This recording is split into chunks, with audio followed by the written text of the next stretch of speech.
Un petit point rapide sur la faculté du dataset à pouvoir persister en XML, donc à pouvoir sauvegarder son état à un instant T. Vous allez voir que c'est relativement simple. Ici, je vais dans le code de chargement de mes clients.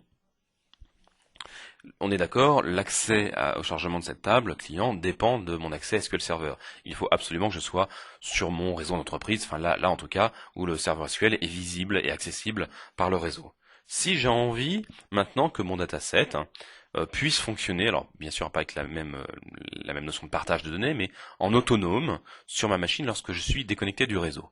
Eh bien, un moyen relativement simple en .NET, c'est d'utiliser la persistance XML du dataset. Alors, qu'est-ce que ça représente?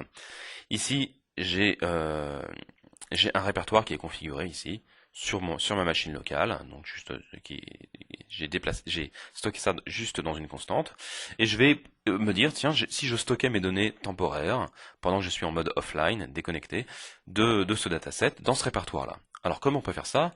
Eh bien donc là on va symboliser, donc on va conserver dans un premier temps l'accès physique à la base pendant que je suis connecté. Et puis je me dis, tiens, voilà, je vais charger ces données et écrire dans mon répertoire de cache, ici, l'état donc avec les clients de mon dataset dans ce répertoire de cache. Donc je peux à la fois stocker mon fichier de données, donc avec l'instruction write.xml, et je peux également appeler write.xml-schema, qui me sert uniquement à sauvegarder le XSD. Le XSD, c'est le fameux schéma que vous avez connu depuis tout à l'heure dans les démos, qui définit donc le schéma du dataset local. Donc voilà, je décide de stocker ça. Là, on voit donc que ce répertoire ici est vide.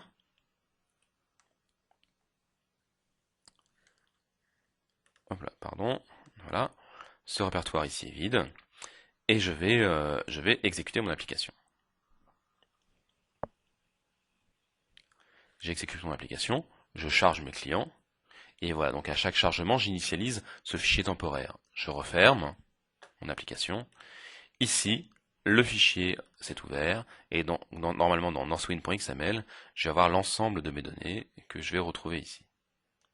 Là, en effet, on retrouve l'ensemble des données du dataset à l'intérieur de mon fichier XML. Voilà, maintenant mes données sont en local. Alors j'ai pas fait d'interface particulière qui permet, il faudra demander à l'utilisateur au démarrage, voulez-vous vous connecter ou travailler avec le fichier local. Je vais passer en mode local. Je mets donc en paramètre le chargement de mon dataset, et tout simplement, à la place de faire une écriture de ce fichier, pardon, ici je vais faire une lecture read.xml de ce même fichier XML. Voilà, c'est tout. Donc en deux instructions, quasiment read.xml et write.xml, vous avez de manière très simple la possibilité d'écrire et de relire du XML en local depuis votre application. Là, je charge mes données, et les données sont bien chargées à l'identique, de manière complètement transparente pour l'utilisateur.